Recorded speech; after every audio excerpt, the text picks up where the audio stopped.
Isang trabahador na Romanian na kinilalang si Octai Stroici ang binawian ng buhay sa ospital matapos maipit ng ilang oras sa ilalim ng gumuhong bahagi ng Torre dei Conti, isang makasaysayang tore malapit sa Coliseum sa Rome, Italy. Ang Torre dei Conti na itinayo noong ika-13 siglo ay kasalukuyang isinasailalim sa restorasyon gamit ang pondo mula sa EU Recovery Fund upang mapatatag ang istruktura. Ayon sa mga ulat, dalawang bahagi ng 29 na metrong tore ang bumagsak. Ang unang bahagi ay bumagsak ng alas 10:30 ng umaga UK time at sumunod ang ikalawang bahagi makalipas ang halos 90 minuto.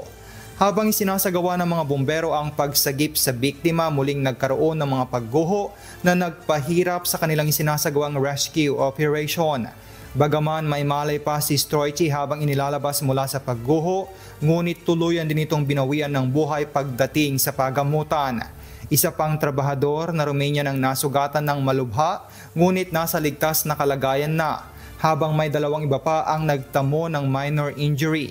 Samantala, nagpahayag ng pakikiramay si Italian Prime Minister Giorgia Meloni sa pamilya ni Stroici at tiniyak na patuloy na iimbestigahan ang pangyayari. Kasunod ng trahedya, pansamantalang isinara ang paligid ng Forum at Piazza Venezia, isa sa pinakabinibisitang lugar sa Roma.